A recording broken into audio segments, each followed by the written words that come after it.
పోలిన వారెవరు, మేలు చేయు దేవుడు అనే పాట పాడుకుందాం. ఆత్మతో ఆరాధిద్దాం. ప్రతి ఒక్కరం పాట రాని వాడు రెండోసారి పాడేటప్పుడు పాడటానికి ప్రయత్నం చేయండి. నిన్ను పోలిన వారెవరు, మేలు చేయు దేవుడవు, నిన్నే నమ్మితి నా దేవా. నిన్ను పోలిన వారెవరు, మేలు చేయు దేవుడవు, నిన్నే నమ్మితి నా దేవా. నిన్నే నా జీవితమునకు ఆధారము చేసి కొంటిని, నీవు లేని జీవితమంతా వ్యర్థముగా పోవునయ్యా. నిన్నే నా జీవితమునకు ఆధారము చేసి కొంటిని, నీవు లేని జీవితమంతా వ్యర్థముగా పోవునయ్యా. ఆరాధన ఎలోహీం, ఆరాధన అడోనాయ్, ఆరాధన యేషువా, ఆరాధన ఎల్ షడాయ్, ఆరాధన ఎలోహీం, ఆరాధన అడోనాయ్, ఆరాధన యేషువా, ఆరాధన. కృంగియున్న నన్ను చూచి కన్నీటిని తుడచితివయ్యా. కంటి పాప వాలే కాచి కరుణతో నడిపితివయ్యా. కృంగియున్న నన్ను చూచి తుడచితివయ్యా. కంటి పాప వాలే కాచి కరుణతో నడిపితివయ్యా. ఆరాధన ఎలోహీం, ఆరాధన అడోనాయ్, ఆరాధన యేషువా, ఆరాధన ఎల్ షడాయ్, ఆరాధన ఎలోహీం, ఆరాధన అడోనాయ్, ఆరాధన యేషువా, ఆరాధన. మరణపు మార్గమందు నడచిన వేళయందు వైద్యునిగా వచ్చినాకై మరో జన్మనిచ్చితివయ్యా. మరణపు మార్గమందు నడచిన వేళయందు వైద్యునిగా వచ్చినాకు మరో జన్మనిచ్చితివయ్యా. ఆరాధన ఎలోహీం, ఆరాధన అడోనాయ్, ఆరాధన యేషువా, ఆరాధన ఎల్ షడాయ్, ఆరాధన ఎలోహీం, ఆరాధన అడోనాయ్, ఆరాధన యేషువా, ఆరాధన. నిన్ను పోలిన వారెవరు, మేలు చేయు దేవుడవు, నిన్నే నమ్మితి నా దేవా. నిన్ను పోలిన వారెవరు, మేలు చేయు దేవుడవు, నిన్నే నమ్మితి నా దేవా. నిన్నే నా జీవితమునకు ఆధారము చేసి కొంటిని, నీవు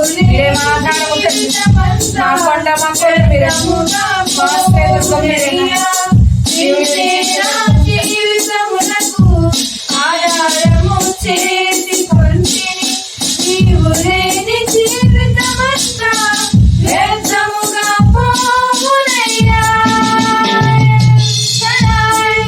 ఆరాధన ఎలోహీం, ఆరాధన అడోనాయ్, ఆరాధన యేషువా,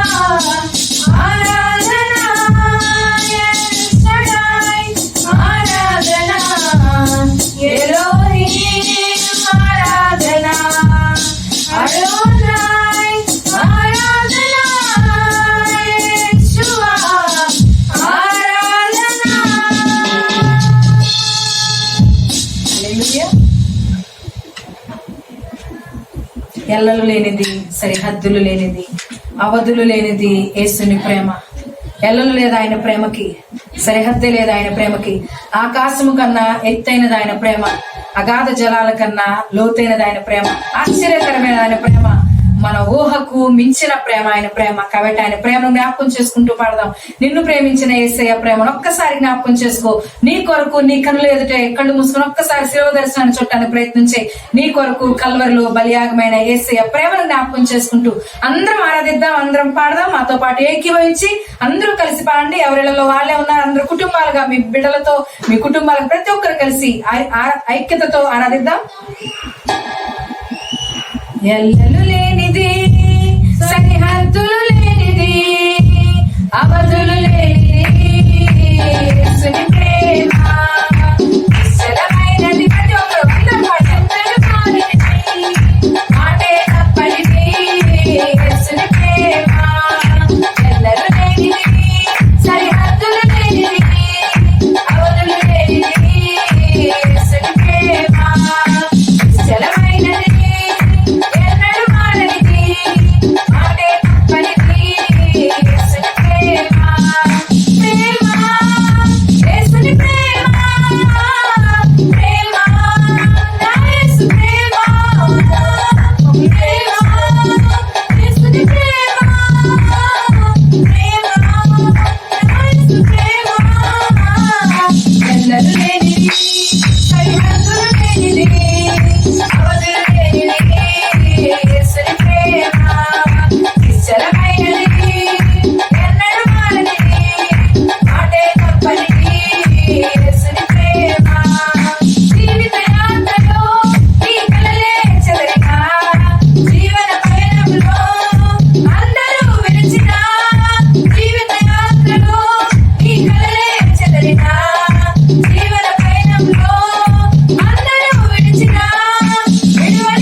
సకలమైన ఆశీర్వాదములకు కారణమున పరలోకపు తండ్రి, సర్వోన్నత దేవా, సర్వశక్తిమంతుడైన తండ్రి, మీకు దేవా వేలాది కోటాలు చేయించుకుంటున్నాం దేవా. మీ సన్నిధి తండ్రి మేము పొందుకున్న దేవా, మీ సన్నిధిలో తండ్రి ముందుకు సాగుతూ తండ్రి దేవా. ఈ రోజు తండ్రి విపత్కర దినాల్లో కూడా తండ్రి దేవా, మీరు తండ్రి మాకు తోడుగా విధానం బట్టి తండ్రి మీకు దేవ వేలాది కోటాలు చేయించుకుంటున్నాం తండ్రి. మీ సన్నిధికి ఉంచవలసిందిగా తండ్రి. ఇప్పుడు దేవ వాక్యం ద్వారా తండ్రి దేవా మా హృదయాన్ని తండ్రి నింపడానికి మీరు సిద్ధంగా ఉన్నప్పుడు తండ్రి పరిశుద్ధాత్మ దేవ మిమ్మల్ని మా హృదయాల్లో ఆహ్వానిస్తున్నాం తండ్రి. మమ్మల్ని బలపరిచి మమ్మల్ని స్థిరపరిచి తండ్రి, మమ్మల్ని దృఢపరిచి తండ్రి దేవా, మీ పనికి మమ్మల్ని వాడుకోవాల్సిందిగా తండ్రి, మీ చిత్తానుసారంగా మా జీవితాన్ని ముందు నడిపించవలసిందిగా కోరుతూ పరిశుద్ధాత్మ దేవా. ఇప్పుడు తండ్రి వాక్య భాగాన్ని తండ్రి దేవ వివరిస్తున్నప్పుడు తండ్రి, వాక్య భాగాన్ని తండ్రి మేము ధ్యానిస్తున్నప్పుడు తండ్రి నన్ను దేవా మీకు సులుచాడు వరకు పరిచి తండ్రి దేవా. నేను కాదు మాట్లాడే దేవా, నేను మనిషిగా తండ్రి దేవా ఏ ఒక్కరికి ఏ మాట చెప్పజాలని తండ్రి, కానీ దేవా నువ్వు తండ్రి నాతో ఇక్కడ ప్రతి ఒక్క బిడ్డతో తండ్రి ఎంతమంది తండ్రి ఈ యొక్క యూట్యూబ్ ని తండ్రి వింటున్నారు తండ్రి దేవా, ప్రతి ఒక్కరితో తండ్రి ఈ యొక్క బ్లెస్ మినిస్ట్రీ సంఘంతో మాట్లాడాల్సిందిగా ముందు సమయాన్ని మీ చేతిలో పెట్టిన పరిశుద్ధాత్మ దేవా యేసు పరిశుద్ధ నామాన్ని అడిగిచ్చిన తండ్రి, ఆమేన్. వందనాలమ్మా. తిరిగి మరొక రోజు మనం ఈ విధంగా కూడుకుని సజీవ లెక్కలో దేవుని ఇచ్చిన విధాన్ని బట్టి ఏ విధంగా కూడుకోవడానికి తెలిసిన అవకాశాన్ని బట్టి దేవునికి ఎన్ని వందలు తెలియజేసుకుంటున్నాను. మనం సంఘంగా కూడుకునే అవకాశం లేకపోవచ్చు పరిస్థితులు బట్టి, కానీ కుటుంబాలుగా ఎవరింట్లో వాళ్ళు కూర్చుని మనం యూట్యూబ్ మాధ్యమం ద్వారా మనం అందరం కలుసుకోవటానికి ఈ విధంగా కూడుకోవడానికి తెలిసిన అవకాశాన్ని బట్టి దేవునికి ఎన్నో వందలు తెలియజేసుకుంటున్నాను. అయితే ఇప్పుడు తిరిగి మరొక మాట, మరొక దేవుని యొక్క ఉద్దేశంలోనికి వచ్చినట్లయితే దేవుడు నీకు నాకు విజయాన్ని ఇవ్వటానికి ఆయన సిద్ధంగా ఉన్నాడు. అయితే ఆయన మనకి ఇచ్చే ఆ విజయాన్ని మనం పొందుకోవటానికి ఏం చేయాలి, ఎటువంటి భక్తి జీవితాన్ని, ఎటువంటి మన జీవితంలో మార్పులు తీసుకురావాలి అనేది మనం ఒక మాట చూసినట్లయితే ఈరోజు 25వ మాట, దేవుడు నీకు విజయాన్ని ఇవ్వటానికి ఆయన సిద్ధంగా ఉన్నాడు. అయితే నువ్వు ఆయన గురించి నిలబడినట్లయితే, నువ్వు ఆయన దగ్గరికి వచ్చినట్లయితే ఆయన దగ్గరికి రావటానికి సిద్ధంగా ఉన్నాడు. అయితే ఈరోజు వాక్యాంశం మరొకసారి చూసుకుందాం. మనం ఈరోజు వాక్యాంశం, నీకు ఆయన విజయాన్ని ఇవ్వాలి అంటే గనక నువ్వు ఆయన దగ్గరికి వచ్చినట్లయితే ఆయన నీకు విజయాన్ని ఇవ్వటానికి సిద్ధంగా ఉన్నాడు. నువ్వు ఆయన దగ్గర రాకుండా, నువ్వు ఆయన గురించి నిలబడకుండా నీకు ఆయన విజయాన్ని ఇవ్వలేడు. ఈరోజు వాక్యాంశం, నువ్వు ఆయన దగ్గర వచ్చినట్లయితే నీ దగ్గరికి ఆయన వచ్చి నీకు విజయాన్ని ఇవ్వటానికి ఆయన సిద్ధంగా ఉన్నాడు. మనం ఎంతమంది ఆయన దగ్గరికి రావడానికి సిద్ధంగా ఉన్నాం, ఎంతమంది ఆయన మాట వినడానికి సిద్ధంగా ఉన్నాం, ఎంతమంది ఆయన మాట మనకు అర్థం కాకపోయినా కానీ, ఆయన మాట మనకు నచ్చకపోయినా కానీ ఆయన మాటను మనం విని ఆయన మాట ప్రకారం నడుచుకుని ఆయన మాటని ఆజ్ఞగా పాటించి ఆయన కొరకు నిలబడేది ఎంతమంది? ఈరోజు మనల్ని మనం అన్వేషించుకుందాం, మనల్ని మనం పరిశీలించుకుందాం, మన యొక్క భక్తి జీవితాన్ని మనం తెలుసుకుందాం, మనం ఎంత లోతులో దేవునితో ఉన్నామో ఈరోజు మనం లోతుగా అర్థం చేసుకుందాం. మనం మొదటి రిఫరెన్స్ యాకోబు పత్రిక 4వ అధ్యాయం 8వ వచనం మొదటి చూసినట్లయితే, దేవుని యొద్దకు రండి అప్పుడు ఆయన మీ యొద్దకు వచ్చును. దేవుని యొద్దకు రండి అప్పుడు ఆయన మీ యొద్దకు వచ్చును. ఇది క్యాలెండర్ లో చూసినట్లయితే ఈ యొక్క బ్లెస్సింగ్ మినిస్ట్రీస్ యొక్క ప్రతి ఒక్క క్యాలెండర్ లో ఈ 7 సంవత్సరాల నుంచి ప్రింట్ చేస్తున్న ప్రతి ఒక్క క్యాలెండర్ లో ఈ మాట ఉంటుంది ఖచ్చితంగా, దేవుని వద్దకు రండి అప్పుడు ఆయన మీ వద్దకు వచ్చును. ఈ మాటని క్యాలెండర్ లో చదివినవాడు ఎంతో అర్థం చేసుకున్నా నాకు తెలియదు, బైబిల్లో చదివినవాడు ఎంతో అర్థం చేసుకున్నారో కూడా నాకు తెలియదు. ఎందుకంటే కనుక దేవుని వద్దకు రండి అప్పుడు ఆయన మీ వద్దకు వచ్చును అనే మాట యొక్క లోతు ఈరోజు అర్థం చేసుకునే ప్రయత్నిద్దాం మనం. ఎందుకంటే కనుక పరిశుద్ధ గ్రంథంలో ఏ మాట రాయబడినా కానీ దాని యొక్క లోతు చాలా లోతైన మర్మాలతో రాస్తాడు ఆయన.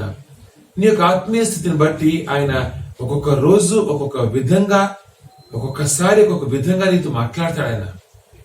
దేవుని వద్దకు రండి అంటే దాని ఉద్దేశం చర్చికి రావటం మాత్రమే కాదు, చర్చికి రావద్దని కాదు. ఖచ్చితంగా చర్చికి రావాలి, ఖచ్చితంగా ఆయన సన్నిధికి ఇప్పుడు మనం రావాల్సి వస్తే, ఎప్పుడు మనకు కుదిరితే అప్పుడు మనకు రావాలి, కరెక్టే. ఆయన దగ్గర రావద్దు అని కాదు, కానీ దీనికి మాటలు మర్మం ఒకటి ఉంది. ఆయన దగ్గరికి నువ్వు వస్తే నీ దగ్గరికి ఆయన వస్తాడు. ఇక్కడ ఎందుకంటే కనుక ఇక్కడ దేవుడైనా కానీ అపవిత్రాత్మ సాతానైనా కానీ ఇద్దరు ఆత్మస్వరూపులు. ఎప్పుడు చెప్తుంటాను, ఇద్దరు ఆత్మస్వరూపులు. కాబట్టి నువ్వు దేవుని దగ్గరికి రావటం అంటే నువ్వు నీ శరీరంతో నువ్వు దేవుని సన్నిధికి వచ్చి కూర్చోవటం మాత్రమే కాదు. అంటే రాకూడదు, అక్కర్లేదని కాదు సుమా, మాత్రమే కాదు. కానీ దేవుని దగ్గరికి వచ్చినా కానీ అనేక మంది దేవుని గురించి నిలబడలేరు. అంటే నువ్వు శారీరకంగా నువ్వు దేవుని దగ్గరికి వచ్చినా కానీ నువ్వు దేవుని కొరకు నిలబడకపోతే గనక అది వ్యర్థం. అంటే ఇక్కడ అర్థం చేసుకోవాల్సిన మర్మం ఏంటి గనక, అపవాది దేవుని దగ్గరికి వెళ్ళొద్దు అందు, దేవుడు నా చర్చికి రావాల్సిందే అండు. అర్థం చేసుకోండి మర్మాన్ని. మళ్ళా చెప్పి అదే మాట చెప్తాను, అపవాది చర్చికి వెళ్ళొద్దు అందు, దేవుడు చర్చికి రాకపోతే కుదరదు అండు. కానీ వ్యత్యాసం, అపవాది దేవుని కొరకు నిలబడద్దు అంటుంది, దేవుడు నా కొరకు నిలబడు అంటాడు. వ్యత్యాసం ఉంది. చర్చికి రావటం రాకపోవటం వలన మన జీవితంలో మార్పులు ఉంటాయి, ఇబ్బంది నిజమే. కానీ దానికన్నా అత్యధికమైన మార్పు వచ్చేది దేవుని కొరకు నిలబడకపోవటం. ఎందుకంటే దేవుడు చూసేది అపవాది చూసేది ఒకటే. నువ్వు దేవుని కొరకు ఇబ్బందికర పరిస్థితుల్లో, ఆపత్కర పరిస్థితుల్లో, నేను ఆటంకపరిచే పరిస్థితుల్లో, లేకపోతే దీవెనకర పరిస్థితుల్లో, ఆనందకర పరిస్థితుల్లో దేవుని కొరకు నువ్వు నిలబడుతున్నావా? దేవుడు చూసుకుంటున్నాడు. అపవాది చూస్తుంది. నీకు ఆనందం వచ్చినప్పుడు, సమస్య వచ్చినప్పుడు, అది ఎటువంటి పరిస్థితి అయినా కానీ దేవుని గురించి నువ్వు నిలబడకపోవటాన్ని అపవాది కోరుకుంటాంది.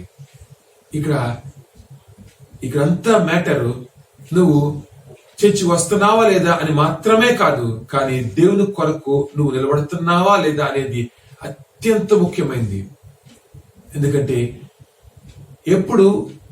ఎప్పుడు ఏ చర్చిలో, ఏ ప్రాంతంలో, ఏ దేశంలో, ఎక్కడైనా కానీ వాక్యం బోధించబడుతున్నప్పుడు, ప్రతి వాక్యంలో కాకపోవచ్చు కానీ ప్రతి కాపరి ఖచ్చితంగా ప్రతి విశ్వాసకి చెప్పే మాట అంత్య దినాలు వస్తున్నాయి కాబట్టి జాగ్రత్తగా ఉండండి అనే మాట ప్రతి వాక్యంలో చెప్పకపోవచ్చు కాపరి, కానీ ప్రతి సంఘంలో కాపరి తన ఆ గొర్రెలకి ఖచ్చితంగా, విశ్వాసానికి ఖచ్చితంగా చెప్పే మాట అంత్య దినాలు వస్తున్నాయి జాగ్రత్త, అంత్య దినాలు వస్తున్నాయి జాగ్రత్త. ఈరోజు మనం అంత్య దినాల్లో ఉన్నాం అనే విషయం కాపరి చెప్పక్కర్లేదు, ప్రతి విశ్వాసకి తెలుసు. ఈ యొక్క పరిస్థితులను బట్టి నీకు అర్థమవుతుంది, ఇది అంత్య దినాలు. అంత్య దినాలు ఇప్పటి వరకు నువ్వు సంఘాన్ని వెళుతున్నావు, వస్తున్నావు. కాబట్టి నీ సంఘ కాపరి నీతో ఉన్నప్పుడు, నువ్వు ఏ సంఘాన్ని వెళ్తున్నా కానీ నీ సంఘ కాపరి నీతో ఉన్నప్పుడు, ప్రతిరోజు నిన్ను బలపరిచే అవకాశం ఉన్నప్పుడు, ప్రతిరోజు నీ కాపరితో మాట్లాడుతున్నప్పుడు, ప్రతిరోజు నువ్వు ఎంతగా దేవునితో నడుస్తున్నావు, నీ ఆత్మీయత, నీ యొక్క నడవడిక నీ కాపరిని దగ్గర నుంచి చూస్తున్నప్పుడు నీ కాపరి నీ తప్పులతో చూపిస్తూ నిన్ను బలపరిచే అవకాశం ఉంది కదా. ఆలోచించు. ఎటువంటిదంటే మన కుటుంబంలో చూసుకుంటే కనుక నీ బిడ్డ నీతో ఉన్నాడు, 10th class, intermediate, degree, post graduation చదువుకున్నాడు, 23-24 సంవత్సరాలు వచ్చినాయి, ఇప్పుడు ఉద్యోగానికి వెళ్ళాడు. ఇప్పటి వరకు నీ బిడ్డ నీతో ఉన్నంత వరకు నీ బిడ్డ ఒక చిన్న తప్పు చేసినా, నీ బిడ్డ సరిగ్గా పొద్దున లేకపోయినా, కొంచెం తన జీవితంలో తప్పులు చేస్తున్నా కానీ నువ్వు ఆ బిడ్డని సరిచేసే అవకాశం ఉంది. నీతో నీ బిడ్డ ఉన్నంత వరకు ప్రతిరోజు నీ బిడ్డ యొక్క ప్రవర్తనను చూస్తూ నీ బిడ్డని సరిచేసే అవకాశం ఉంది. అయితే ఇప్పుడు నీ బిడ్డ నీ నుంచి దూరంగా తన ఉద్యోగానికో, తన వ్యాపారానికో, తన పై చదువులకో నీ నుంచి దూరం వెళ్ళినప్పుడు నువ్వు సరిచేయలేవు.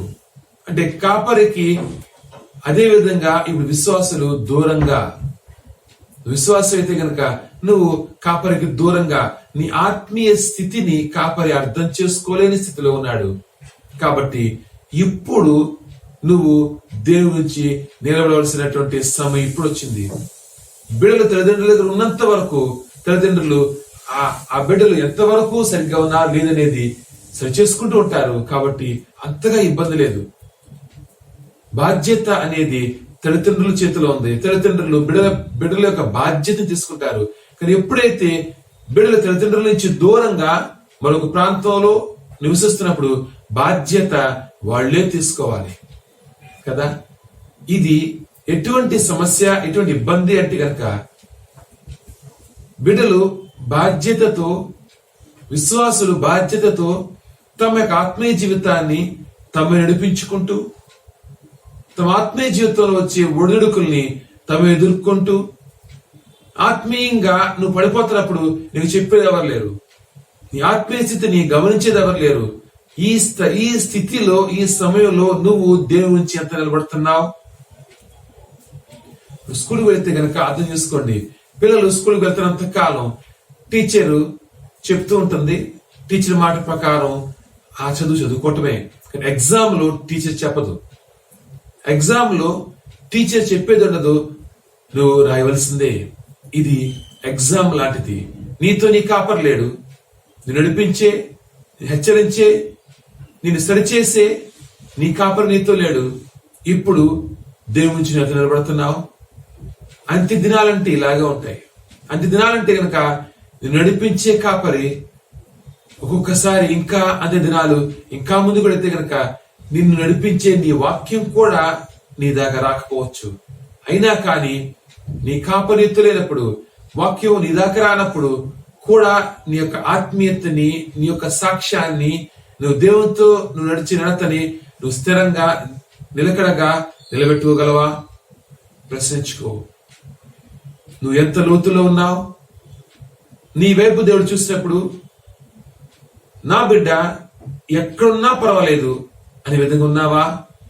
లేకపోతే కనుక నీ వైపు నీ దేవుడు చూసినప్పుడు అయ్యో నా బిడ్డ కాపరికి కానీ వాక్యానికి కానీ దూరం అయితే కనుక నా బిడ్డ నిలబడలేదు అని భయపడుతున్నాడా? ఆలోచించుకో. నీకు బిడ్డలు ఉన్నారు. కొంతమంది బిడ్డల పట్ల నీకు నమ్మకుంటుంది. నా కొడుకు నా కూతురు ఎక్కడున్నా కానీ ఏం పర్లేదని నీ నమ్మకుంటుంది. కానీ ఒక కొడుకు ఒక కూతురు పట్ల నీకు భయం ఉంటుంది. ఈ నా కొడుకు ఈ నా కూతురు నాకు దూరం అయితే గనక ఎలా బతుకుతారు? టైం తింటారో లేదో, ఎవరు ఏం చెప్తే వింటారేమో, పడిపోతారేమో, పాపలు పడిపోతారేమో, సమస్యలు పడిపోతారేమో అని కొంతమంది పట్ల నీకు భయం ఉంటుంది.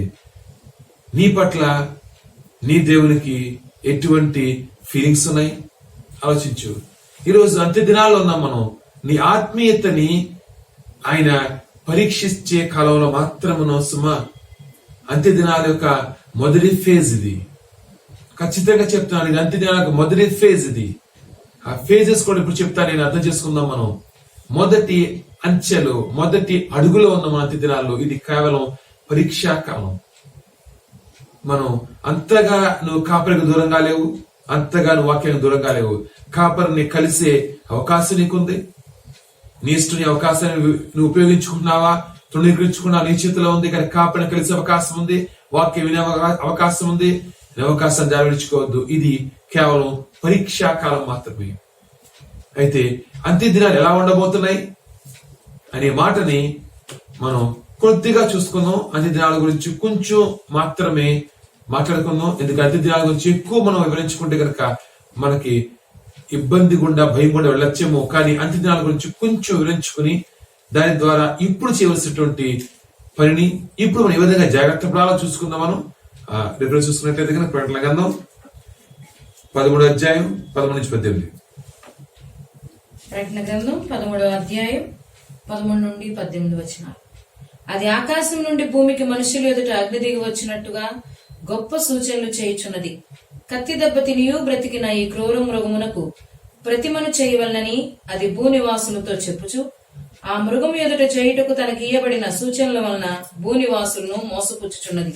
మరియు ఆ మృగము యొక్క ప్రతిమ మాట్లాడునట్లును, ఆ మృగము యొక్క ప్రతిమకు నమస్కారము చేయని వారిని హతము చేయనట్లును, ఆ మృగము యొక్క ప్రతిమకు ప్రాణమిచ్చుటకై దానికి అధికారం ఇవ్వబడును. కాగా కొద్దివారు గాని, గొప్పవారు గాని, ధనికులు గాని, దరిద్రులు గాని, స్వతంత్రులు గాని, దాసులు గాని అందరినూ తమ కుడి చేతి మీదనైనను తమ నొసటి అందైనను ముద్ర వేయించుకున్నట్లును, ఆ ముద్ర అనగా ఆ మృగము పేరైనను దాని పేరిటి సంఖ్య అయినను గలవాడు తప్ప క్రయ విక్రయములు చేయుటకు మరి ఎవనికిని అధికారము లేకుండానట్లును అది వారిని బలవంతము చేయుచున్నది. బుద్ధి గలవాడు మృగము యొక్క సంఖ్యను లెక్కింపనిమ్ము, అది ఒక మనుష్యుని సంఖ్యయే, ఆ సంఖ్య 666. ఇందులో జ్ఞానము కలదు. చాలండి. ఇక 666 అనే ఆ ముద్ర గురించి, అంత్య దినాలలో అపవాది వేసే ముద్ర గురించి మనం ఈరోజు కొంచెం ఆడుకుందాం. ఎక్కువ సమయం తీసుకోను, ఎక్కువసేపు దీని గురించి నేను వివరించను, కానీ చిన్న మాట అర్థం చేసుకుందాం. 666 ఏంటి? 666 ఒక వ్యక్తి పేరా? అది ఒక కాలాన్ని చూపిస్తుందా? 666 అనేది ఆ సంఖ్య ఒక వ్యక్తి పేరా, లేకపోతే కనుక అది ఒక సమయాన్ని సూచిస్తుందా అనే మాటని ఈరోజు మనం అర్థం చేసుకుందాం. 666 అనగా నువ్వు ఎలా అర్థం చేసుకున్నా, ఎందుకంటే అక్కడ ఆ మాట రాయబడింది, అక్కడ జ్ఞానం ఉన్నది, దాన్ని అర్థం చేసుకో అని. ఎందుకంటే కనుక ఆ మాటకి అర్థం ఏంటి కనుక అది అన్ని సమయాల్లో ప్రపంచం ఆ యొక్క క్రీస్తు ఆలోచన దగ్గర నుంచి ఇప్పటి వరకు ఆ సమయాన్ని బట్టి అనేక సార్లు అది మన జీవితంలో ప్రవేశించింది. ఇప్పుడు మన జీవితంలో మనం అర్థం చేసుకుంటే కనుక 666 అంటే అది 777 సంపూర్తి, 777 777 సంపూర్తి, త్రిత్వం తండ్రి కుమార పరిశుద్ధాత్మ సంపూర్తి, 777 తండ్రి కుమార పరిశుద్ధాత్మ, 777 త్రిత్వానికి సంపూర్తి.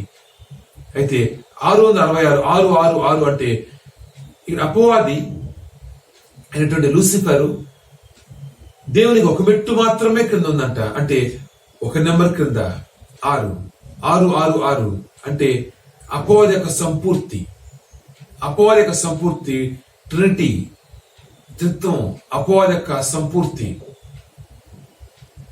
ఏ విధంగా అయితే కనుక 777 దేవుని యొక్క సంపూర్తి, 888 బిగినింగ్, సంపూర్తి యొక్క బిగినింగ్, 666 ఇక్కడ చూస్తే కనుక అపవాది యొక్క సంపూర్తి. అపవాది యొక్క సంపూర్తి ఎలా జరుగుతుంది? అపవాది యొక్క సంపూర్తి ఇది కాలానుగుణంగానా, మనిషి యొక్క పేరా? అది ఈరోజు చెప్పట్లేదు. కానీ ఇప్పుడు నేను చెప్పేది ఏంటి కనుక అపవాది ఏ విధంగా ఆ సంపూర్తిని చేస్తుంది అంటే, మొదటి 6 మనకు సాదృశ్యంగా భ్రమింప చేస్తుంది. భ్రమ, డౌట్, భ్రమ గుండా నేను తీసుకెళ్తుంది. మొదటి 6 మొదటి 6 సాదృశ్యం నిన్ను భ్రమ గుండా తీసుకెళ్తుంది. రెండో 6 నిన్ను భయపెడుతుంది, భయం కూడా తీసుకెళ్తుంది. 3 నిన్ను బలవంత పెడుతుంది, నిన్ను బలవంతం గుండా తీసుకెళ్తుంది.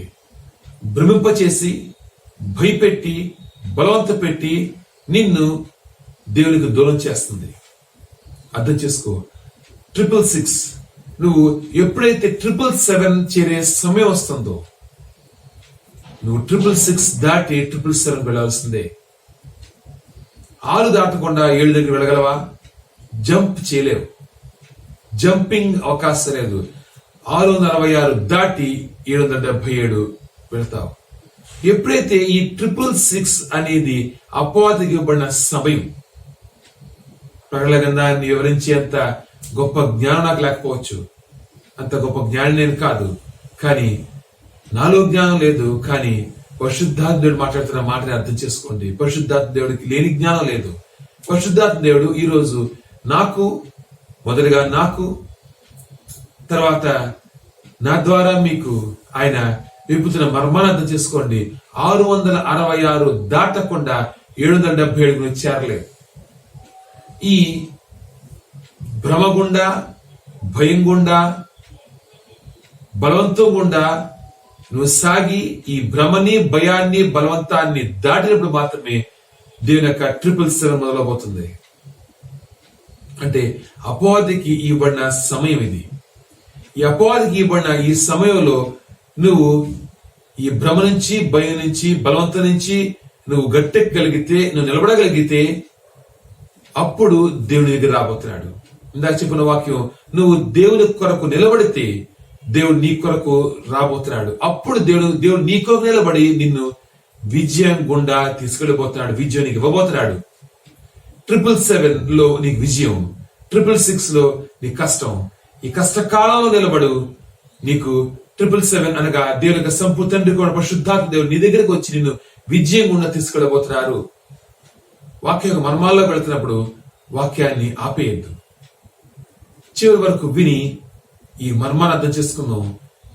ఈ యొక్క ఉగ్రతా దినాల గురించి దేవుడు మనకి ఏం సెలవిస్తున్నాడు చూసుకుందాం. మనం మొదట ఈ యొక్క 666లో మొదటి 6 అనేటువంటి ఈ భ్రమ ఏ విధంగా అపవాది నిన్ను భ్రమింపచేయబోతుంది చూసుకుందాం. మనం ఇందా చదివినటువంటి మాటల్లో 13-14 చూసినట్లయితే కనుక అది ఆకాశం నుండి భూమికి మనుషుల ఎదుట అగ్ని దిగి వచ్చినట్లుగా గొప్ప సూచనలు చేసినది. అపవాది ఏం చేస్తున్నాడు? గొప్ప సూచనలు చేస్తున్నట. ఈ సూచనలలో అపవాది ఇన్ని సంవత్సరాలు రకరకాల సూచనలు చేస్తూ వస్తుంది. ఎందుకంటే కనుక మోషే దినాల్లో చూడండి, మోషే ఎప్పుడైతే కనుక తన చేతుల కర్ర విసిరినప్పుడు అది పాము వల్లే మారిందంట.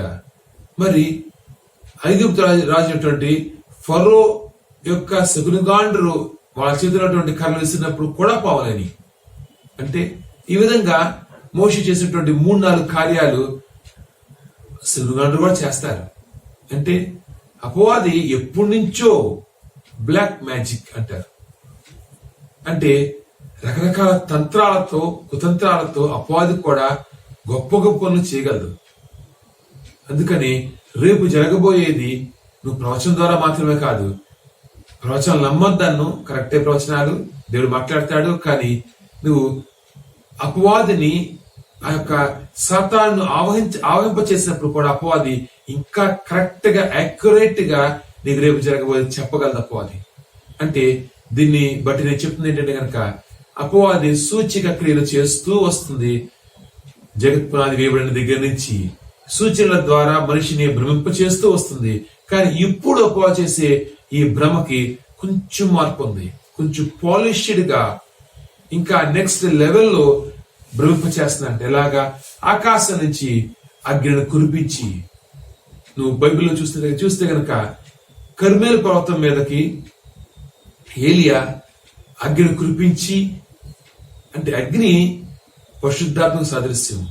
అంటే ఇప్పుడు అపవాది పరిశుద్ధాత్మ దిగి వచ్చినట్లుగా అది పరిశుద్ధాత్మే అని నీకు అనిపించే విధంగా నేను భ్రమింప చేస్తుంది. అంటే ఇది దేవుని యొక్క మాట ఏమో అని కనిపించేంతగా భ్రమింప చేస్తుంది.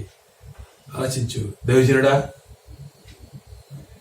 దేవునికి బిడ్డ, ఈరోజు నువ్వు ఆలోచించవలసినటువంటి జాగ్రత్త. భ్రమ ఎటువంటి భ్రమ అంటే గనక ఇది దేవుని చిత్తమేమో, ఇది దేవుని మాటనేమో అని నిన్ను భ్రమింప చేస్తుంది. ఆకాశం నుంచి అగ్ని దిగి వస్తుంది. ఆకాశం నుంచి అగ్ని, అది దేవుని చిత్తమే కదా.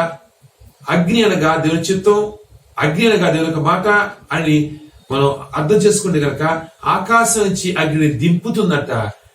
అది నీకు నీ హృదయానికి నీకు అనిపించే విధంగా చేస్తుంది. ఇది దేవుని యొక్క మాట, ఈ దేవుని యొక్క చిత్తం అని నీకు అనిపించే విధంగా అపవాదిని భ్రమింప చేస్తుంది. జాగ్రత్త. ఇంట్లో బయటికి వెళ్ళొద్దు, ఎవరితో మాట్లాడద్దు. ఇది దేవుని చిత్రమేనేమో, ఇది దేవుని చిత్రమేనేమో అని నిన్ను భ్రమింప చేస్తుంది. జాగ్రత్త. ఎప్పుడైతే నువ్వు అపవాది యొక్క భ్రమని నువ్వు ఒప్పుకుంటావో, ఈ 666 అనేది ఎటువంటి లింక్ అంటే మొదట 6ని నువ్వు అంగీకరించినప్పుడు 2-6 ప్రవేశిస్తుంది. 2-6 నేను ఒప్పుకున్నప్పుడు 3-6 నీ జీవితంలో ప్రవేశిస్తుంది. ఈ 3-6లతో నీ జీవితం అంతమైపోతుంది. నెక్స్ట్ లెవెల్ అయినటువంటి ఆ 7లోనికి ప్రవేశించలేవు. ఒక్కొక్క 6ని నువ్వు ఖండించాల్సిందే. అనుకోవద్దు మొదటి 6 పర్వాలేదులే, 2-6 కొంచెం ఇబ్బందిగా ఉంది, చివరి 6 మాత్రం ఎలాగే నెగ్గేస్తాను అనుకోమాకండి. అవకాశం లేదు. ఒక్కొక్క మొదటి స్టెప్ అనేది కొంచెం ఈజీగా ఉంటుంది, 2వ స్టెప్ కొంచెం కఠినంగా ఉంటుంది, 3వ స్టెప్ నేను పూర్తిగా నాశనం చేస్తున్న సమూలంగా నువ్వు నెగ్గే అవకాశం లేదు. ఓ దైవజనమా, అర్థం చేసుకోండి. మొదటి అడుగులో మనం ఉన్నావు, మొదటి స్టెప్ లో ఉన్నావు. నిన్ను భ్రమింపచేసే స్థితిలో ఉన్నావు. భ్రమ ఎక్కడికైనా పరిగెట్టు, ఏమన్నా చెయ్యి, కానీ దేవుని దగ్గర మాత్రం రావద్దు. లోకంతో పరిగెట్టు, పొద్దున జాతర దగ్గర ఎక్కడికైనా పరిగెట్టు, నీకే సమస్య రాదు. కానీ దేవుని దగ్గరికి వస్తే మాత్రం నువ్వు చనిపోతావు. భ్రమ. ఏ పనులను చేసుకో, ఎంత సంపాదించు, ఎవరన్నా కలు, కానీ దేవుడు మాత్రం కలవద్దు. రోజంతా టీవీ చూడు, రోజంతా నువ్వు సినిమాలు చూడు, ఏం పర్లేదు. వ్యాపారం చేయి, ఉద్యోగం చేయి, ఏం పర్లా, కానీ జాగ్రత్త, దేవుని సన్నిధి మాత్రం రావద్దు. అపవాది నిన్ను భ్రమింప చేస్తుంది. భ్రమ. ఇది భ్రమ. నేను చెప్తున్న మాటని లోతుగా అర్థం చేసుకోండి. ఎందుకంటే కనుక జీవన మరణాలు దేవుని వశం. మనిషి చేతిలో ఏమీ లేదు. జీవన మరణాలు దేవుని వశం. మరి ఆ దేవునికి నువ్వు దూరం అయితే గనక ఇప్పుడు జీవన మరణాలు నీ చేతిలో పెట్టుకుంటున్నావు. నీ వశమా? నువ్వు నీ యొక్క స్వశక్తితో నువ్వు ఈరోజు జీవించి ఉన్నావా? నీ యొక్క ఇష్టంతో నీ వెంటనే తెల్లగాగా నల్లగా మార్చగలవా? దయచేసి నేను మార్చేసి అనుకోకండి, మళ్ళా తిరిగి తెల్లగైపోతుంది. నువ్వు ఒక వెంట్రుకని పర్మనెంట్ గా తెల్లగా నల్లగా మార్చలేని సైన్స్ ఎంతో అభివృద్ధి చెందింది. కానీ ఒక వెంట్రుకని మొలిపించగలదా?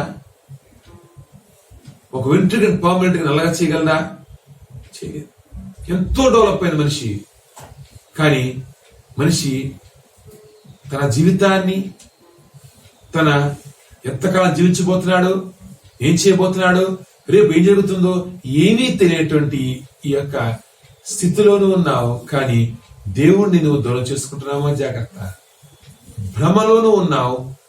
అపవాది నిన్ను భ్రమింప చేస్తుంది అనేక కార్యాలతో.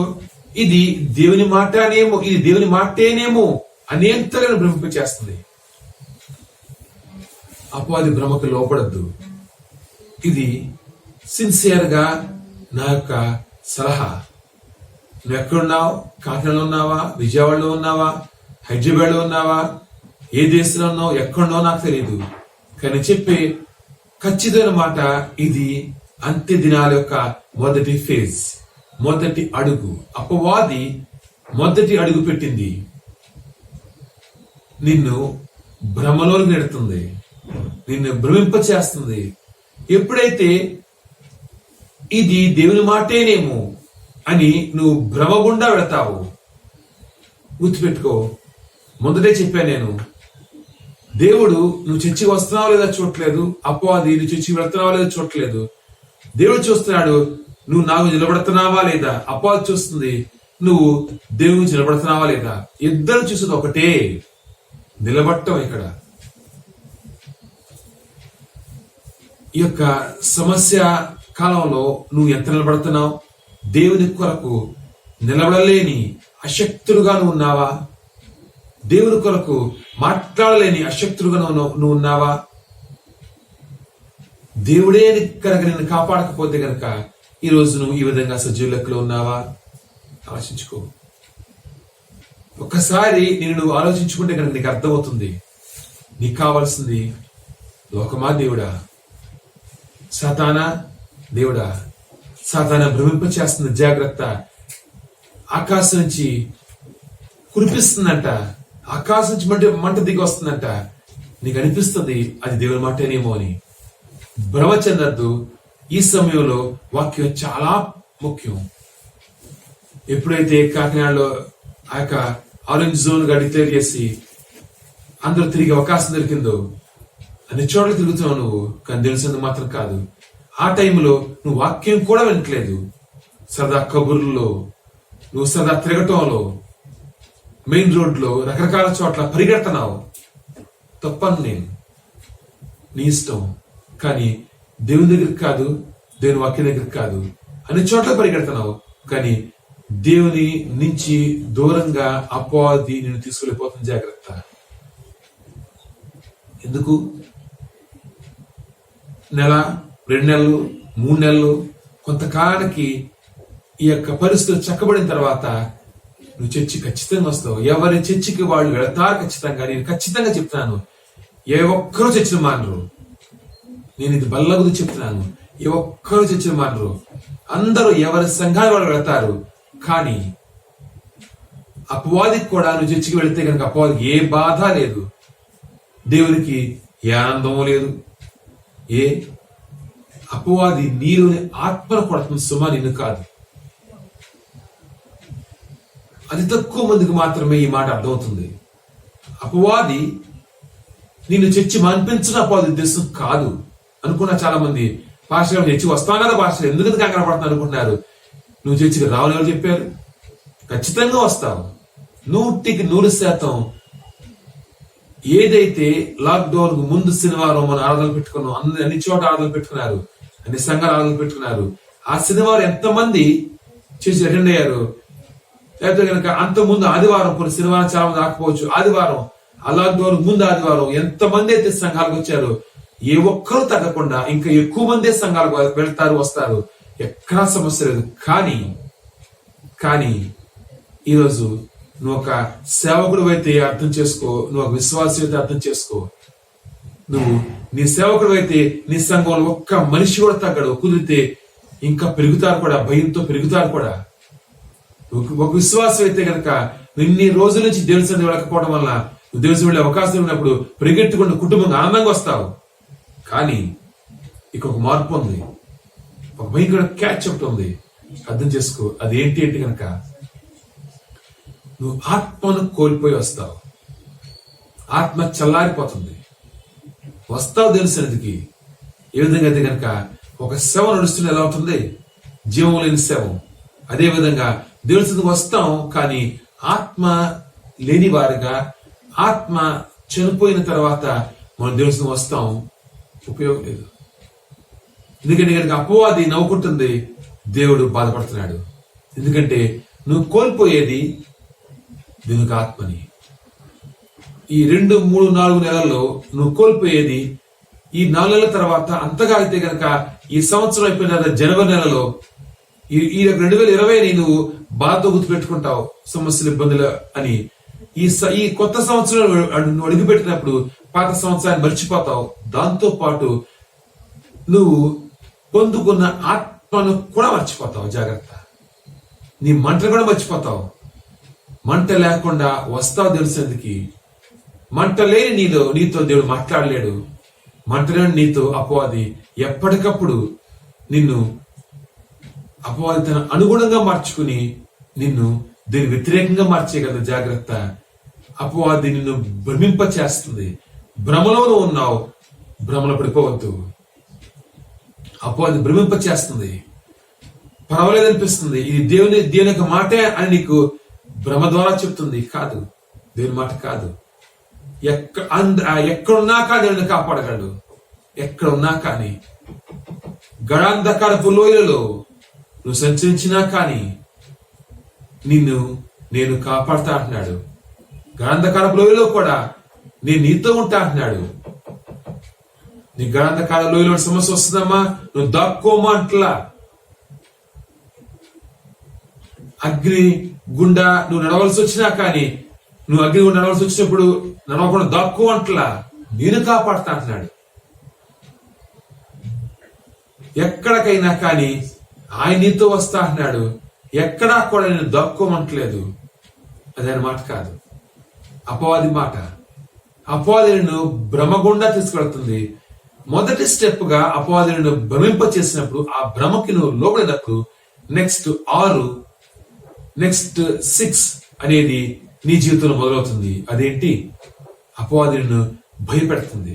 భయం నిన్ను గ్రిప్ చేయడం మొదలు పెడుతుంది. చూద్దాం మనం నెక్స్ట్ 6 గురించి మాట్లాడుకుంటే కనుక 15 వచ్చి చూసుకుంటే కనుక, మరియు ఆ మృగము యొక్క ప్రతిమ మాట్లాడినట్లును, ఆ మృగము యొక్క ప్రతిమకు నమస్కారం చేయని వారిని హతము చేయనట్లును ఆ మృగము యొక్క ప్రతిమకు ప్రాణము ఇచ్చుటకై దానికి అధికారము ఇవ్వబడెను.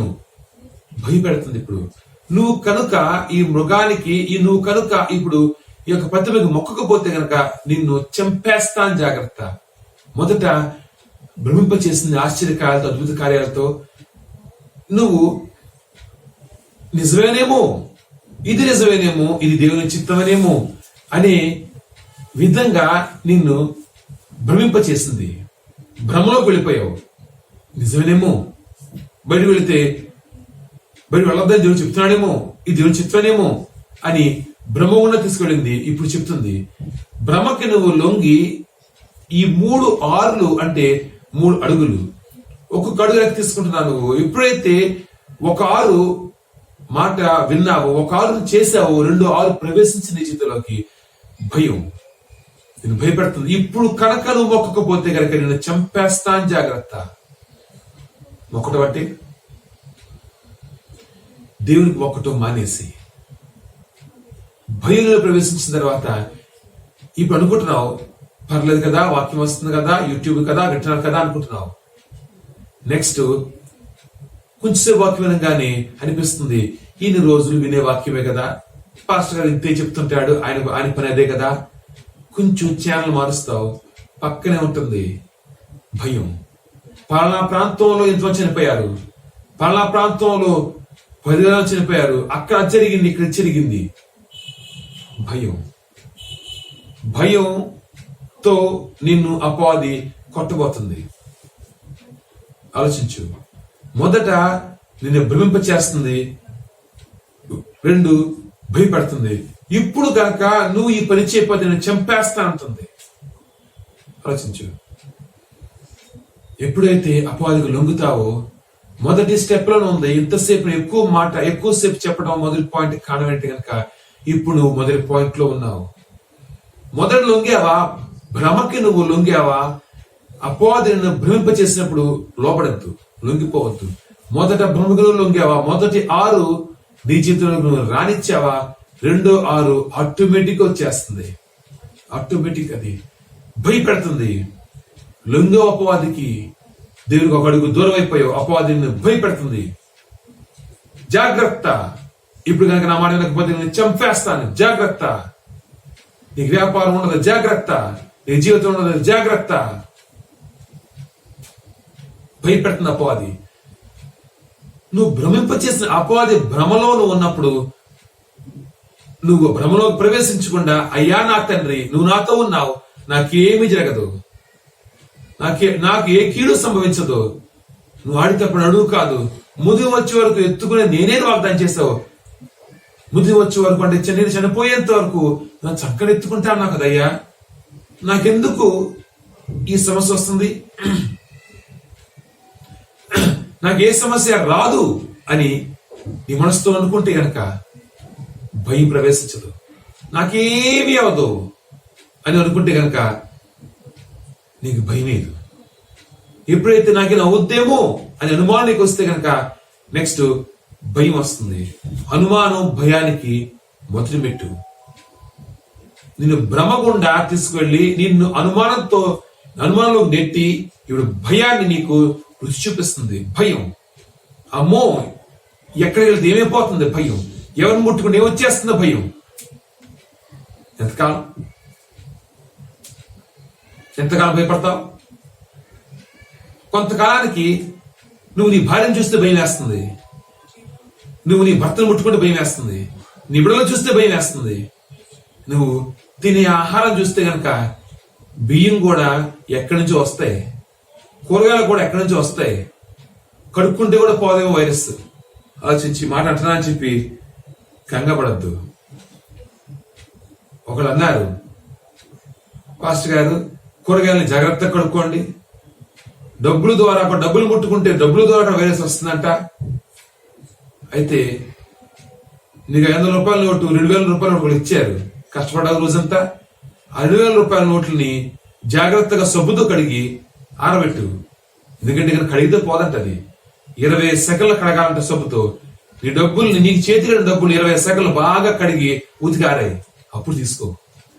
అవుతుందా? ఆలోచించు. భయం అనేది నిన్ను ఎంతగా అంటే ఏం చూసినా భయం. అనంతనాలంటే కనుక ఈ కూరగాయల నుంచి వచ్చేస్తున్న వైరస్, ఈ పళ్ళులో వైరస్ ఉందేమో, భార్య అన్నం వడ్డిస్తుంటే కనుక ఈ భార్యకున్న వైరస్. భార్య భర్తను చూసినప్పుడు పొద్దున్నే ఆఫీస్కి వెళ్ళాడు, పొద్దున్న పనికి వెళ్ళాడు, ఇప్పుడు పనికి వెళ్ళినప్పుడు ఆ వైరస్ అంటుకుందేమో భర్తను చూసి భయపడుతుంటే కనుక ఎవరు చూసి భయపడి భయంతో చచ్చిపోతామో జాగ్రత్త. వైరస్ వచ్చేది రాంది నాకు తెలియదు, అది దేవుని చిత్తం. అధికారుల మాట వినొద్దని చెప్పట్లేదు, జాగ్రత్తగా ఉండండి. ఎవరికి వాళ్ళు జాగ్రత్తగా ఉండండి. జాగ్రత్త వేరు, భయం వేరు. ధైర్యంతో జాగ్రత్తగా ఉండు, భయంతో జాగ్రత్త కాదు. భయం అనేది పానిక్ సిచ్యువేషన్ క్రియేట్ చేస్తుంది. పానిక్ అంటే కనుక నువ్వు భయంతో ఎవరు చూసినా భయం, ఏం చూసినా భయం, తినాలంటే భయం, తాగాలంటే భయం, కూర్చోవాలంటే భయం, నుంచోవాలంటే భయం, ఏం చేయాలన్నా భయం. ఇప్పుడు ఈ మాట అంటే కనుక అందరూ అనుకుంటున్నారు పాస్టర్ గారు బెదిరిస్తున్నారా అని. కాదండి. ఎప్పుడైతే కనుక మొదటి మాటని, సాతాను చెప్పిన మొదటి మాటని ఆ భ్రమలోనికి వెళతావు, ఈ దేవుడి చిత్తమేనేమో, దేవుడు చెప్తుంది కరెక్టేనేమో, అందరు చెప్తుంది కరెక్టేనేమో అని అనుమానం నీ హృదయంలో ప్రవేశిస్తుందో, నెక్స్ట్ అనుమానం పెనుభూతమై భయాన్ని క్రియేట్ చేస్తుంది. ఏం చూసినా భయం, ఏం చూసినా భయం, ఏం చూసినా భయం, ఎక్కడ వెళ్ళినా భయం, భయం భయం భయం. ఒక రోజు భయంతోనే నీ ప్రాణం అంతమైపోతుందేమో జాగ్రత్త. రెండో స్టెప్, ఎప్పుడైతే రెండో స్టెప్ నీ జీవితంలో నెరవేరుతుందో మూడో స్టెప్ ప్రవేశిస్తుంది. 666 లో చివరి 6 అత్యంత క్రూరమైనటువంటి చివరి ఘట్టం. అదేంటంటే కనుక చూసుకుందాం మనం. 17 చూస్తే కనుక చూడండి. కాగా కొద్దివారు గాని, గొప్పవారు గాని, ధనికులు గాని, దరిద్రులు కాని, స్వతంత్రులు కాని, దాసులు కాని, అందరూ తమ కుడి చేతి మీదనైనను తమ నొసడియందైనను ముద్ర వేయించుకున్నట్లును, ఆ ముద్ర అనగా ఆ మృగము పేరును దాని పేరటి సంఖ్యను గలవాడు తప్ప క్రయ విక్రయములు చేటకు మరి ఎవరికి అధికారము లేకుండానట్లు అది వారిని బలవంతము చేచున్నది. చూసారా? మొదట భ్రమ, అనుమానం. 2 అది కరెక్టేనేమో అనే భయం, ఏం చూసినా భయం. ఎప్పుడైతే నువ్వు పూర్తిగా భయపడిపోతావో అప్పుడు వచ్చి అపవాదంటుంది, ఇదిగో ఈ వైరస్, ఇదిగో టీకా తీసుకో. బాగుంది కదా? ఈ ముద్ర తీసుకో. ఈ ముద్ర లేనివాడు ధనికుడు, పేదవాడు, స్వతంత్రుడు, బానిస, ఎవరైనా కానీ. అంటే ఏంటి? ఎవరైనా, నీకు ధైర్యం ఉన్నా లేకపోయినా, అసలు ఎవరైనా కానీ, ఎవరైనా ఎంత చదువుకున్నవాడైనా, ఎంత నాలెడ్జ్ ఉన్నా, నీ స్థితి ఏదైనా కానీ, మొదటి భ్రమ, 2 భయం నీలో ప్రవేశిస్తే మూడోది నువ్వు లొంగాల్సిందే. అపవాది చెప్పింది చెయ్యాల్సిందే. అపవాది ఏం చెప్తే అది చెయ్యాల్సిందే. లేకపోతే క్రయ విక్రయాలంటే కనుక నీకెవ్వరు ఇది అమ్మరు, నువ్వేది అమ్ముకోలేవు, ఇది కొనుక్కోలేవు, ఇది అమ్ముకోలేవు. అంటే అమ్ముకోవడం ద్వారా నువ్వు సంపాదించలేవు, కొనుక్కోవడం ద్వారా నువ్వు బతకలేవు. రేషన్ కార్డులు నీకు క్యాన్సిల్ అయిపోతాయా? నీకెవరు డబ్బులు ఇవ్వరా? నీకెవరు చూడరా? నీతో ఎవరు మాట్లాడరా? ఏమో. ఇది అత్యంత కీలకమైన భయంకరమైనటువంటి 6 దీన్ని దాటాల్సిందే. మొదటి 6 ఆ భ్రమ అనే 6ని నీలో ప్రవేశించనివ్వద్దు. అప్పుడు 2 6 అనేటువంటి భయం అనే 6 నీలో ప్రవేశించదు. అప్పుడు ఖచ్చితంగా నీ నొసట, నీ కుడి చేతి మీద ముద్ర వేయాల్సిందే అని అపవాది దగ్గరికి రాదు. ఎందుకంటే భ్రమనిలో రానివ్వలేదు, భయం లేదు. కాబట్టి అపవాదిని బలవంత పెట్టలేదు. బలవంత పెడితే అపవాది జాగ్రత్త. ఆ స్థితిలోనికి ఇంకా ప్రపంచం ప్రవేశించలేదు. మొదటి స్థితిలో ఉన్నది అపవాది. ఈ లోకం భ్రమింప చేస్తుంది. ఒక్కరు గుర్తుపెట్టుకోండి, జీవన మరణాలు దేవుని వశం, నీ చేతులు లేదు. జీవన మరణాలు దేవుని వశం. ఈ ఒక్క మాట నీ మనసులో పెట్టుకుంటే కనుక ఏ మాటకి నువ్వు భ్రమ అనుమానం రాదు, ఏ మాటకి భయపడవు. ఏ ఒక్కరు నిన్ను బలవంత పెట్టలేరు. సమయం చాలా అయిపోతుంది. దీని గురించి ఎంత మాట్లాడినా కానీ సమయం చాలదు. ఎందుకంటే కనుక భ్రమ అటువంటిది, భయం అటువంటిది, ఆ యొక్క బలవంతం అటువంటిది. కాబట్టి ఒక ఉదాహరణ చెప్పి దీన్ని మీకు తక్కువ సమయంలో అర్థమయ్యేదిగా చెప్తాను. ఉదాహరణకు వెళ్ళినట్లయితే కనుక షడ్రగ మెషక అబేద్నెగో యొక్క జీవితాన్ని మనం విశ్లేషించుకునే సమయం లేకపోవచ్చు, కానీ ఒక చిన్న ఆ మాటని చూసి వివరించుకుందాం. మనం రిఫరెన్స్ రాయట్లేదు, రిఫరెన్స్ చెప్పట్లేదు. షడ్రగ మెషక అబేద్నెగో యొక్క జీవితాల్లో మనం చూసినట్లయితే కనుక షడ్రగ మెషక అబేద్నెగోలు నెబుకద్నెజర్ రాజు యొక్క సమయంలో వాళ్ళు మంత్రులుగా ఉన్నారంట. ప్రధానమంత్రి దానియేలు విడిచిపెట్టడం, షడ్రగ మెషక అబేద్నెగోలు మంత్రులుగా ఒక మంచి స్థితిలో, ఒక మంచి స్థానంలో, రాజు అయిన నెబుకద్నెజర్కి దగ్గరగా శారీరకంగా మాత్రమే కాదు, వాళ్ళు మనసులో కూడా నెబుకద్నెజర్ రాజుకు దగ్గరగా.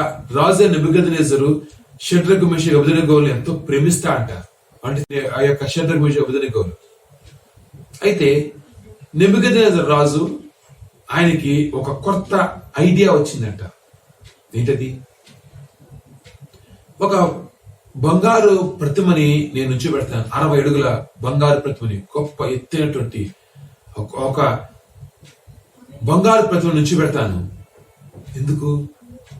ఎందుకంటే గనక అప్పట్లో, ఇప్పుడు కూడా రకరకాల దేవత, రకరకాల దేవుళ్ళు ఎక్కువ సంఖ్యలో ఉండేవంట. రకరకాల ప్రతిమలు రకరకాల ఎక్కువ ఉండేవి.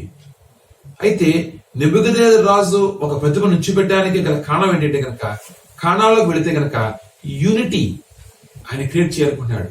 నెబుకద్నెజర్ రాజు యొక్క సామ్రాజ్యం చిన్నది కాదు, కాకినాడ, విజయవాడ అంత చిన్నది కాదు, ఇండియా కన్నా పెద్దది. అంటే ఒక గొప్ప సామ్రాజ్యం, బబులోను సామ్రాజ్యం ఒక పెద్ద సామ్రాజ్యం. దాంట్లో రకరకాల భాషలు మాట్లాడే ఉన్నారు, రకరకాల ప్రాంతాలు ఉన్నారు, రకరకాల సంస్కృతులు ఉన్నాయి, రకరకాల దేవతల దేవుళ్ళు ఉన్నారు. కాబట్టి నెబుకద్నెజర్ రాజు అందరూ ఏకతాటి మీద నిలబడాలి అనే ఒక ఆశతో, ఒక ఉద్దేశంతో ఒక ప్రతిమ నుంచి పెట్టాడంట. ఎందుకు ఆ ప్రతిమ? అందరూ ఒకే దేవుణ్ణి పూజించాలి, అందరూ ఈ ప్రతిమకే మొక్కాలి,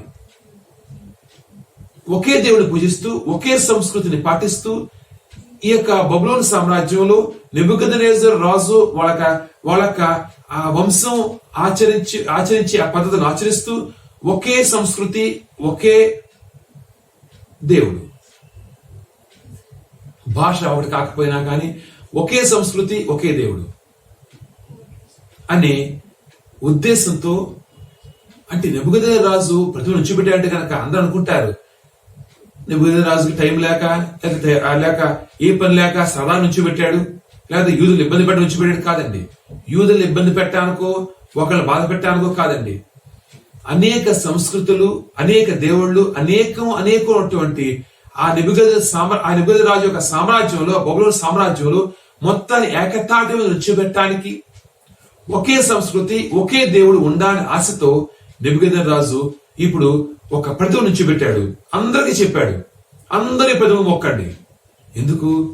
అందరూ వాళ్ళ దేవుని విడిచిపెట్టేయండి, అందరూ పూజించేది రకరకాల విగ్రహాలనే. కాబట్టి అందరూ ఒకే విగ్రహాన్ని పూజించండి, ఒకే సంస్కృతిని ఆచరణతో అందరూ ఒకే గొడుగు కిందకు వద్దాం, అందరూ ఒకే విధంగా ఉందాం.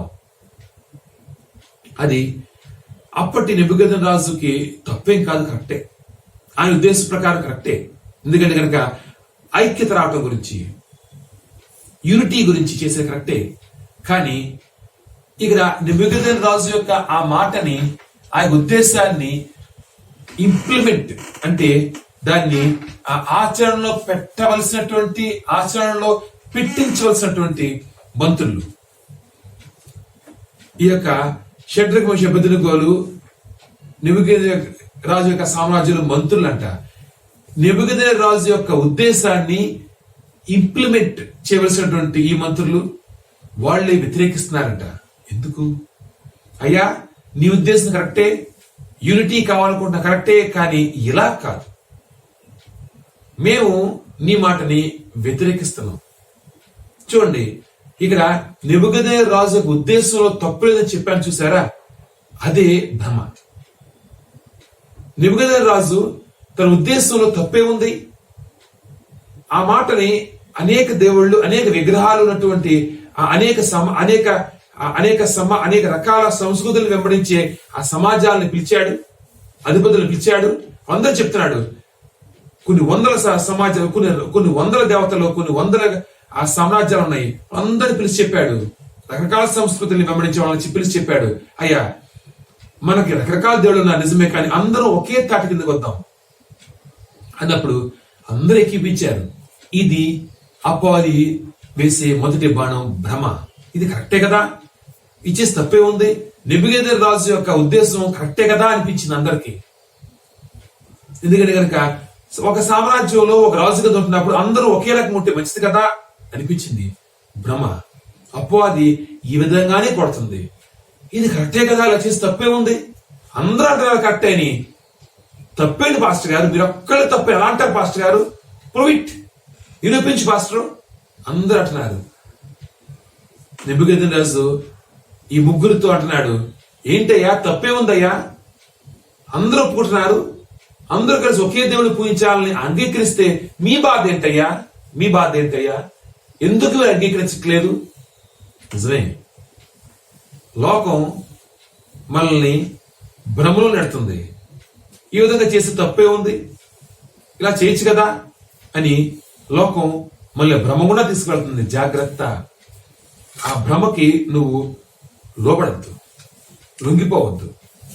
భ్రమ నీలోకి ప్రవేశించిందా, భ్రమకు నువ్వు అంగీకరించావా, ఎట్టి పరిస్థితుల్లో అపవాది రెండో స్టెప్ వేయకుండా మానం.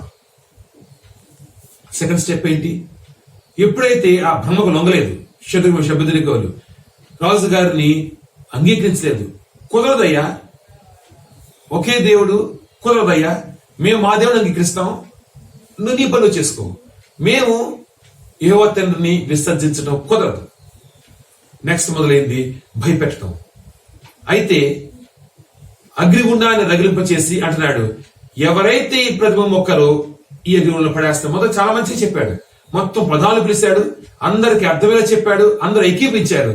కానీ ఎప్పుడైతే కొంతమంది ఏకీపించలేదు, వాళ్ళు చెప్తున్నాడు, ఇదిగో వినని వారిని అగ్నిగుండంలో పడేస్తాను. ఇప్పుడు కూడా అపవాది మనల్ని భ్రమింపచేస్తుంది. ఇలా చేస్తే కరెక్ట్, అలా చేస్తే కరెక్ట్, బయటికి రావద్దు, అది చేయొద్దు, ఇది చేయొద్దు. భ్రమ మనల్ని అనుమానం ద్వారా భ్రమింపచేస్తుంది. ఆలోచించు, భ్రమ గుండా తీసుకెళ్తుంది నిన్ను. బయటకు వస్తే నీకు వైరస్ అంటుకుంటుంది కదా, నిజమే, బయటికి రావద్దు. మరి ఎందుకు వస్తాం సంపాదించిన బయటికి? కరెక్టే, తప్పు కాదు, నేను చెప్తున్నటువంటి మాట తప్పు కాదు, అధికారుల మాట వినండి, చాలా కరెక్టే, తప్పు కాదు, కానీ బయటికి రావద్దు. ఎందుకంటే కనుక ఎక్కడేముందో, నీ భార్యలో ఉందా, నీ భర్తతో ఉందా, నీ కొడుకు దగ్గర నుంచి వస్తుందా, నీ కూతురుతో వస్తుందా ఏమో, జాగ్రత్త. అది భ్రమ, నిన్ను అనుమానం, ఒక క్వశ్చన్ మార్క్ నిన్ను క్రియేట్ చేస్తుంది. ఏమో ఎవరితో వస్తుందో క్వశ్చన్ మార్క్. నెక్స్ట్ మొదలవుతుంది భయం. ఇక్కడ ఆ ముగ్గురితో అంటున్నాడు, నువ్వు కనుక ఈ ప్రతిమ మొక్కకు పోతే గనక అగ్నిలో పడేస్తాను, జాగ్రత్త. భయపెడుతుంది అపవాది, భయపెడుతుంది అపవాది. భయం, భయం, భయం. ఎటు చూసిన భయం, ఎటు చూసిన భయం, ఎటు చూసిన భయం. కానీ జరిగేదేమీ లేదు, కానీ భయపెడుతుంది నిన్ను. ఏదో అయిపోతుంది జాగ్రత్త, ఏదో అయిపోయింది జాగ్రత్త. ఎక్కడ చూసినా కానీ మనకి వైరసే కనిపిస్తుంది, ఇక్కడ కంటికి కనిపించిన వైరస్, ఎక్కడ చూసినా వైరసే కనిపిస్తుంది. భయం, భయపెడుతుంది అపవాది. ఇంట్లో అడుగు బయట పెట్టావా చంపేస్తాను జాగ్రత్త, భయపెడుతుంది అపవాది. నీ భార్యతో మాట్లాడా చంపేస్తాను జాగ్రత్త, భయపెడుతుంది అపవాది. నీ భర్తతో మాట్లాడా చంపేస్తాను జాగ్రత్త, భయపెడుతుంది అపవాది. నీ సొంత కొడుకుతో మాట్లాడినా గానీ చంపేస్తాను జాగ్రత్త, భయపెడుతుంది అపవాది. భయం. షడ్రక్ మేషక్ అబేద్నెగోల్ని భయపెట్టింది అపవాది. ఆ యొక్క అగ్నిగుండాన్ని అంట ఏడుంతలు రగిలింప చేసి, ఏడుంతలుగా దాన్ని మంటను పెంచి, ఇక్కడ నిన్ను దీంట్లో పడేస్తాను జాగ్రత్త అని భయపెట్టింది అపవాది. కానీ షడ్రక్ మేషక్ అబేద్నెగో ఏమంటున్నారు? ఈ అగ్నిగుండంలో నుంచి మా తండ్రి మమ్మల్ని కాపాడగల శక్తిమంతుడు. కాపాడకపోయినా కానీ అయినా మా తండ్రి ఆ మాట ఈరోజు నేను చెప్తున్నాను నా జీవితం ద్వారా. మీ నలుగురు అదే మాట చెప్తున్నాం. ఈ వైరస్ లో నుంచి కాపాడగల శక్తిమంతుడు నా దేవుడు, కాపాడకపోయినా కానీ ఆయనే దేవుడు. ఆ మాట నువ్వు నీ గుండెలో చేస్తునగలవా? ఆలోచించు. నువ్వు నమ్మకంతో కనుక ఈరోజు ఆ మాట అంటే కనుక నువ్వు రెడ్ జోన్ లో ఉన్నావా, గ్రీన్ జోన్ లో ఉన్నావా, ఆరెంజ్ జోన్ లో ఉన్నావా, లేకపోతే గాడ్ జోన్ లో ఉన్నావా, దేవుని జోన్ లో ఉన్నావా? దేవుని జోన్ లోకి రా. దేవుని జోన్ లో నుంచి దాటితే అప్పుడు అపవాది చెప్తుంది red zone, green zone, orange zone, అపవాది మాటలు. కానీ దేవుని మాట గాడ్ జోన్. నువ్వు నా జోన్ లోకి రా, ఏమీ అవుతుంది నీకు. దేవుని జోన్ లో ప్రవేశించు. అపవాది జోన్ లో మిగిలిపోవద్దు. అపవాది జోన్ లో నీకు ఎప్పుడు అనుమానమే, ఎప్పుడు భయమే, ఎటు కదిలినా భయమే, అన్నం చూసినా భయమే, పాలు చూసినా భయమే, భార్యను చూసినా భయమే, భర్తను చూసినా భయమే. ఆ దినాలు రాబోతున్నాయి దినాలు. ఎవరు చూసినా భయమే, ఎవరితో మాట్లాడిన భయమే, ఎవరు ముట్టుకోవాలన్న భయమే. ఆలోచించు. అతి తొందరలో నువ్వు భయపడుతూ ముందుకు సాగితే కనుక అతి తొందరలో ఎవరిని చూసినా భయపడే స్థితికి రాబోతున్నావు. భయంతో చనిపోతావా? దేవుని జోన్ లోకి, దేవుని యొక్క స్థానంలోకి ప్రవేశిస్తావా? God zone. God is inviting you to the god zone. దేవుడు నిన్ను దేవుని జోన్ లోకి ఇన్వైట్ చేస్తున్నాడు, ఆహ్వానిస్తున్నాడు. ఆ జోన్ ఎలా ఉంటుందో చెప్తాను చూడండి.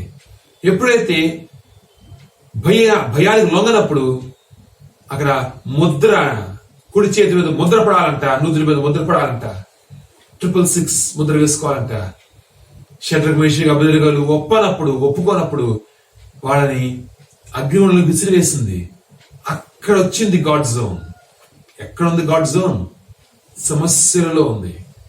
రెడ్ జోన్ దాటితే గాడ్ జోన్. అక్కడ ఉంది దేవుని యొక్క సన్నిధి. ముగ్గురిని నెడితే నలుగురు కనిపిస్తున్నారంట. అగ్నిలో ఎవరైతే అగ్నిలోనికి వాళ్ళని నెట్టారో వాళ్ళు, ఆ బలమైన సైనికులు, ఆ సెగ వేడికి మంటంటుకోవాల, ఆ వేడిని దూరం నుంచి తాగిన వేడిమికి మాడి మెసిపోయారంట. కానీ ఈ ముగ్గురు మాత్రం షడ్రకు, మేషకు, అబేద్నెగో అని ఆ ముగ్గురు యూదులు, షడ్రకు, మేషకు, అబేద్నెగో అని ఆ భయపడని, ఇంకా ముందు చూస్తే కనుక ఆ ప్రలోభానికి, ఆ అనుమానం రానివ్వకుండా భయపడని ఆ ముగ్గురు యూదులుతో దేవుడు రాట మొదలు పెట్టాడు. గాడ్ జోన్ లో ప్రవేశించారు.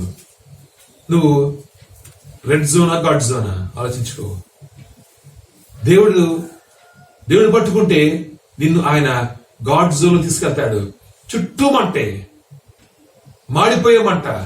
కానీ వాళ్ళని బయట తీసుకొచ్చినప్పుడు పొగ వాసన కూడా బట్టలు కట్టలేదంట. రాజు చూస్తున్నాడు. అది అద్దాల మెడ అవ్వచ్చు, లేకపోతే కనుక మంటల్లో నుంచి వాళ్ళు నడుస్తున్నటువంటి అది కనిపిస్తున్నాడు రాజుకి. రాజు జాగ్రత్తగా చూస్తున్నాడు. నిన్ను లోకం జాగ్రత్తగా చూస్తుంది. నీకే సమస్య రాకపోవటాన్ని. మాడి మసిపోయినటువంటి ఆ సైనికులు వైపు చూడట్లేదు రాజు.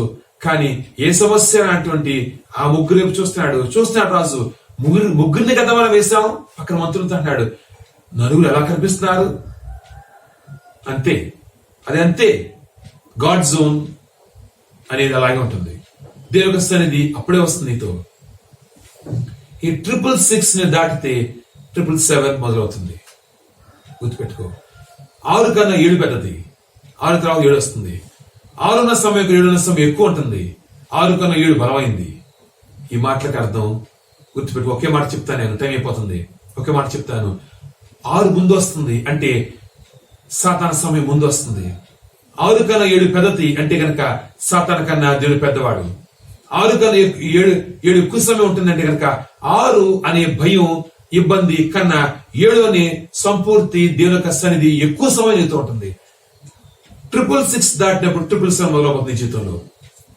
666 దాటు 777 మొదలవుతుంది. అది దేవునికి వాగ్దానం.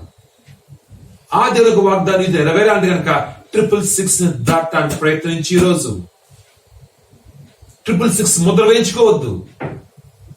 భయపడద్దు. భయం అనేది అపవాది యొక్క లక్షణం. భయం అనేది అపవాది యొక్క అస్త్రం. దాటు భయాన్ని దాటు. జీవన మరణాలు దేవుని వశం, అది నీ వశం తీసుకోవద్దు, అపవాది చేతిలో పెట్టద్దు. జీవన మరణాలు దేవుని వశం. ఆ భయాన్ని దాటు. 666 దాటు. 777 అని ముద్ర వేసుకో. 666 ముద్ర వేయించుకోవద్దు. 777 ముద్ర వేయించుకో. ఆ సమయం రాబోతుంది, అది తొందరలో రాబోతుంది. 666 పూర్తయిన తర్వాత 777 రాబోతుంది. ఈరోజు చెప్తాను, కాకినాడలో ఆరెంజ్ జోన్ ఉందంట, తిరగచ్చు. ఆ తర్వాత మళ్ళా తిరిగి రెడ్ జోన్ రాదు అని గ్యారంటీ లేదండి. రెడ్ జోన్ మళ్ళా రావచ్చు. ఎక్కడ కదిలే సమయం, ఎక్కడ కదిలే అవకాశం లేకపోవచ్చు. అసలు పొద్దున 6 నుంచి 9 దాకా కూడా కదిలే అవకాశం కూడా రాకపోవచ్చు. అన్ని విధాలు పూర్తిగా ఇంట్లో బిగించేయచ్చు. ఏమన్నా అవ్వచ్చు, కానీ ఓడిపోవద్దు. భయం నీ దగ్గర రానివద్దు. భయపడ్డావా, అపవాది నేను కొట్టేసినట్టే. 666 దాటు. ఎటువంటి విపత్కర పరిస్థితులు వచ్చినా కానీ, ఎటువంటి భయంకర పరిస్థితులు వచ్చినా కానీ, లాక్డౌన్ పొడిగించినా కానీ, నీ ఇంటి ముందు లాక్ వేసేసినా కానీ, ఏం జరిగినా కానీ భయం రానివద్దు. ముందుకు మాత్రమే సాగు. 777 రాబోతుంది. దాని గురించి ఎదురు చూడు. దేవుడు నిన్ను కుటుంబాన్ని దీవించిన గాక. ఆ 777 గురించి నేను ఎదురు చూస్తున్నాను. 777 గురించి నువ్వు ఎదురు చూడు. మనందరం కలిసి క్రైస్తవ సంఘంగా 777 పొందుకుందాం. నువ్వు ఏ సంఘంలో ఉన్నా, ఏ ప్రాంతంలో ఉన్నా, ఏ దేశంలో ఉన్నా 666 దాటు. 777 రాబోతుంది ఖచ్చితంగా. ఆ 777 గురించి ఆశతో ఎదురు చూద్దాం. ఫ్రెండ్స్, ముగించుకుందాం. ప్రార్థన. సకలమైన ఆశీర్వాదములకు కారణవంతుడు పరలోకపు తండ్రి, సర్వోన్నత దేవా, సర్వశక్తివంతుడైన తండ్రి, మీకు దేవలాకుండా చేయించుకుంటున్నాం దేవా. నీ సన్నిధి కొంచెం వలసిందిగా తండ్రి, నీ సన్నిధి మాధుర్యాన్ని తండ్రి, నీ సన్నిధి రుచిని తండ్రి, ఎవరైతే రుచి చూస్తారో తండ్రి, వాడు దేవా ఆ భ్రమలోనికి తండ్రి, దాని ద్వారా భయంలోనికి తండ్రి, ఆ తర్వాత తండ్రి దేవ బలవంతంలోనికి తండ్రి ప్రవేశించిన తండ్రి 666 దేవ దాటబోతున్నాం తండ్రి. సంఘంగా తండ్రి, కుటుంబంగా దేవా, క్రైస్తవ లోకంగా తండ్రి, ఈ క్రైస్తవ సమాజం తండ్రి 666 ని దాటి తండ్రి 777 అనే దేవా నీ యొక్క సంపూర్తి తండ్రి త్రిత్వం దేవా నువ్వు దిగి వచ్చినప్పుడు తండ్రి 666 ని దాటి 777 తండ్రి 666 కన్నా ఎక్కువ సమయం 777 తండ్రి 666 ని దాటితేనే 777 తండ్రి జరగబోతున్న పరిశుద్ధాత్మ దేవా నీ సన్నిధి తండ్రి మేము పొందుకోబోతున్న పరిశుద్ధాత్మ దేవా క్రైస్తవ లోకం తండ్రి ఈ మాటని నమ్మి తండ్రి నిరీక్షణతో తండ్రి 777 దేవా వచ్చేంత వరకు ఆగబోతున్నావు తండ్రి. భయాన్ని దాపులకు రానివ్వకుండా తండ్రి ప్రతి ఒక్క బిడ్డ దేవా 777 పొందుకోగలిగే విధంగా సాధించవలసిన తండ్రి దేవా. ఎంతమంది వాక్యం వింటున్నారు తండ్రి, ఎంతమంది తండ్రి దేవా ఈ యొక్క సంఘంలో తండ్రి ఈ మాటని ఫాలో అవుతున్నారు తండ్రి. ప్రతి ఒక్కరిని బలపరిచి తండ్రి దృఢపరచవలసింది ప్రతి ఒక్క బిడ్డ తండ్రి బ్లెస్సింగ్ ప్రతి ఒక్క బిడ్డ తండ్రి ఈ ప్రతి ఒక్క పరిశుద్ధుని దేవా మీకు పరిశుద్ధ రెక్కల చాటున దాచి కాచి కాపాస్తుందిగా యేసు పరిశుద్ధ నామమున విడిచిన తండ్రి.